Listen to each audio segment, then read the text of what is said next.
How's it going? My name is JapanV, and welcome to Anime Vanguards. Today we're going to be showcasing and evolving the Struggler. The Struggler right here. As you can see, he's laying on the floor. He's got terrible stats. It doesn't even matter anyways. He can't even attack in this current state. You have to evolve him in order for him to be good. But apparently he is a really great unit. Apparently when you evolve him, he's like one of the best units in the game right now. He's rivaling even the Vanguard units out right now. So in order to evolve the Struggler, you need not too many essence. That's not too bad. 20, 20, 30, and 30 here. This one's really easy to get. These ones are not too bad. It's less than half of what your total cap is you can hold. So it's not too bad. I can actually get these 5 right now by using these. And then I could even break down some rainbows to turn into reds. The real thing is the Dragon Slayer sword. I'm gonna have to figure out where to get that. There's a max quantity of 100, so it can't be that hard to get, but I could be wrong, so let's find out. Alright, I've figured it out. It's actually a quest. It's a special quest. It's called the Struggler quest, and this is how you're gonna evo the Struggler. So you're supposed to evo 2 of the Unending Rage units. So if you just go to your units and you just type all your Unending units are gonna be right here. I've accidentally evoed the Falcon just because he was so easy to evo. All it takes to evo the Falcon is when you pull him, you also pull one of his eggs right here, and you just have to sacrifice 200 units to unlock the egg's potential, I guess, and then you use that to evo him. It's pretty much all it takes for that because he doesn't really get kills. So this is a really easy evo. I accidentally did this on a macro. I happened to get 200 sacrifices over time. If you're looking to do it legitly, what I would suggest is you use the Falcon, and he has the ability that you click on that spawns in the waves of demons that then sacrifice your units. And all you need to do is just use a really cheap unit like Naruto, and then just spam place it. Farm up some money, and then when you have a decent amount of money, like not even that much either, like maybe like 5 to 10,000, that little, you activate his ability, and then you just spam place Naruto's in front of the demons, and they'll instantly get consumed and sacrificed. And it should be about like 25 every time he does it. So you very easy to get that evo. The other easy evo that we're going to go for next is we're going to go for the Smith. The Smith is also another unit that doesn't deal damage, so he's not able to have a kill requirement. I love those because usually it's about 5,000 takedowns in order to evo them. So with the Smith, all we're gonna have to do is we just need 12 anvils. I overkilled it. I thought it was 15. 30 greens, 10 yellows, 10 pinks, 30 reds, and 1 rainbow. Not too bad. A little high on the reds, but you can get those back. Especially with the events going on, you can farm the coolers, get a bunch of greens for right now. Really good. So yeah, evoing him is going to be really easy. I honestly don't think his stats matter because he's just a buffer. His damage and all that like doesn't really change anything, I don't think. We're going to evolve you. You also need 15,000 gold, but that's pretty easy. And we have all your stuff, so evo. Perfect. We have the Smith forged. The next thing is brand the Struggler with the active Eye Sacrifice. Eye Sacrifice is being the Falcon's ability. So all we have to do is brand him, it seems like. So what we're gonna do is take off Gojo, and we're gonna bring the Struggler. I'm realizing now Escanor is not gonna be a decent play on this. He's too expensive and we're not gonna be able to burn the units. So you know what we'll do? We'll bring a Monarch to carry the game so that way I can farm on focusing, or I can focus on farming. And that means bringing my boy Zenitsu. Monarch Zenitsu, brother. Let's get it. And he's easily just going to carry things over here by himself. He doesn't need any help. So I need 1,000 to place you, and then another 1,200 to place you on a demon to brand you. So let's just make sure we have some money, just in case we mess up. I don't know if they have to already be placed, or if you can place them on them. But we're going to do both just in case. So we have the Struggler already placed down. Maybe that counts as branding. And then also we're going to place a Struggler on a demon to guarantee it dies. Oh, you look like you're going for the struggler right here anyways. Alright, so with this guy going right here, all we're going to do is place the struggler right in front of him. And he's been sacrificed. Just in case that wasn't it, hopefully one of these guys gets this struggler right here. Yep. Perfect. You've been sacrificed as well. Maybe they have to be branded and then also survive. It's the only other thing I can think of. So just in case that's a thing, let's do I sacrifice again. And she's going to protect him. See, and as they get close, they stand no chance.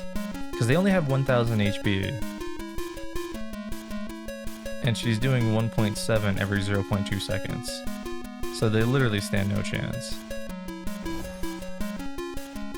Alright, and hopefully that was the quest done. And it was that easy. It really took nothing, yeah. So Dragon Slayer, secret right here. Now we can Evo Guts. And there we go. Alright, we're gonna evolve him. So 1.5k DPS on placement with Vigor 3, 5.8k damage, 16.5 range, 3.7 SPA. Pretty quick SPA, decent damage, nothing too crazy. And then on max, he's able to do 110,000 every 8.3 seconds. That's actually pretty good. That's actually pretty good damage there. 110,000 is kind of crazy. SPA is kind of slow. Range is pretty decent. Alright, so he's a really small range on placement, so he's not too good on placement. But on full upgrade, he gets some decent range there. We have the waves disabled, so we can just kind of check him out here.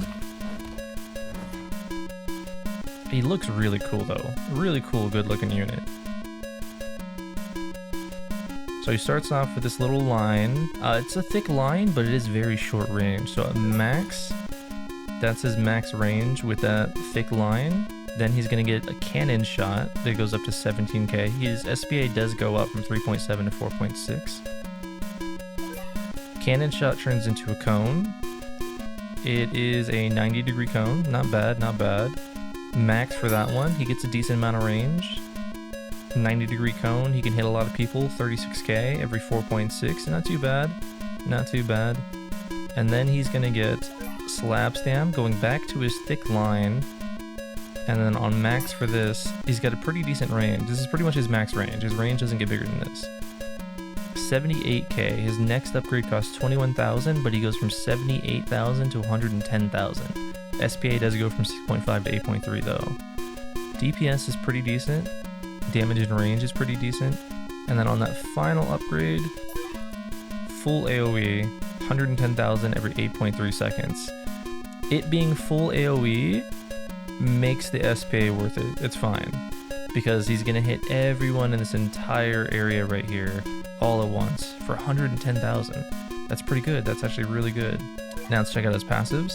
Every 5th takedown he spawns a demon, just like the Falcon, with HP equal to his damage stat. The demon will grant 100 yen on death, and then on demon kill, 40% damage for 10 seconds, does not stack. His global rule is only the first struggler placed benefits. Multiple copies of this passive do not apply. So only the first struggler placed can get 40% damage for 10 seconds, with his demon spawning from that first one. While this unit is stunned, if an enemy is in range and not bleeding, they start bleeding. Injury stacks. He gains 5% damage per injury stack. Every 10 seconds if a bleeding enemy is in range, perform attack 1 or attack 3. So 50-50 chance for attack 1 or attack 3. On his hit versus a bleeding, he follows up with attack 2, dealing half of his damage. So he hits for 110k, and then he hits again for 55k if they're bleeding. And then enemies hit by the follow-up are repulsed on top of that.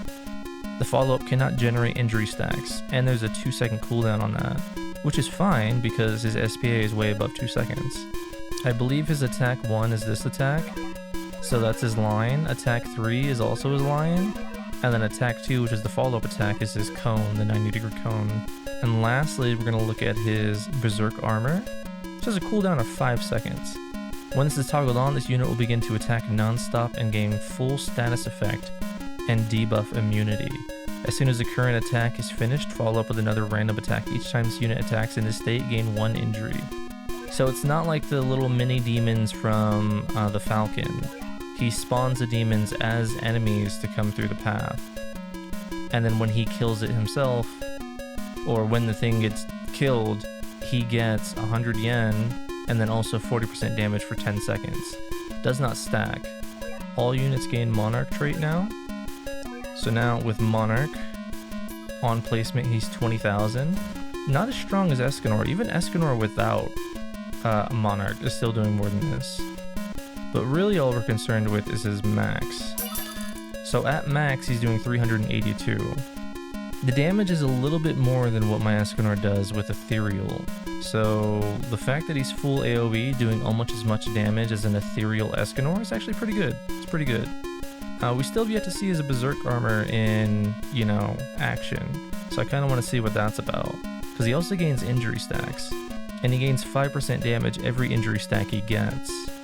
So when he gets 20 stacks, he completely stuns himself for a whole minute. But while he is stunned, he causes bleeding. And then he performs attack 1 or attack 3. Which then also follows up with attack 2 for half damage. And then also repulses them on top of that. So even while he's stunned, he's still attacking. If anything, while he's stunned, he's attacking more. He's dealing more damage during his 1 minute stun time. And then he keeps the 40% buff from the demon kills because he'll still keep getting them. And then on top of that, he'll get 20 stacks, which is 100% increased damage. So he can have 140% increased damage. It's kind of interesting to see how his kit works. It's a little confusing at first.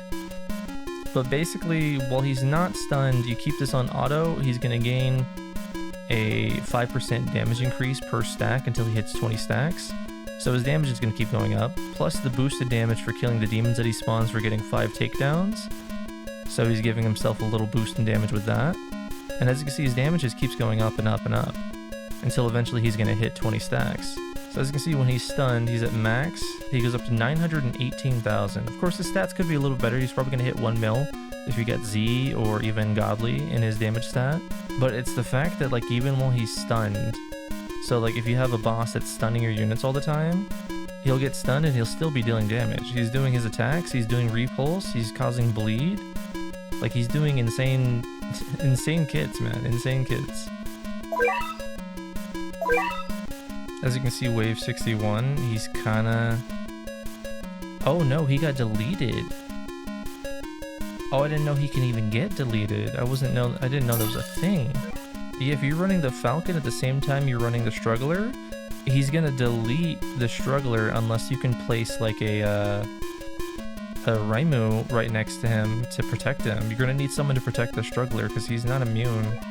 The Struggler's cool. He's a really cool unit. If you don't want to go for the grind for getting Escanor, the Struggler is actually really, really easy to get. He's really easy to get, really easy to evo. He's got great damage potential. You just have to kind of learn his gimmicks. Pretty much just place him down and then kind of activate his Berserk armor at a certain time. Because once he hits that max stacks and then he gets stunned, that's where his max damage potential is going to be at. And you want that to happen when the boss comes out, because that's when he's going to deal the most damage. Because he's going to attack, and then he's going to follow up with another attack, and then repulse on that attack. And as you can see, he's a really cool unit. I've really enjoyed getting him. I mean, it was really easy to get him once you figure out how to actually do it. You get the quest as soon as you obtain him, and then you just evo 2 units, and then all of a sudden you have to brand him, which is really easy if you have the Falcon, and the Falcon is a really easy unit to get. So it makes it really easy to get him. It's just not easy to get Monarch. So whatever the best trade is you can get on him, he's a really good powerhouse unit. He can do a lot of damage. He's got follow-up attacks. He causes bleeding. Bleeding is really good too. So yeah, he's cool. He's cool. He's really cool. I'd suggest you guys go get him, farm for him. He's a fun unit to have.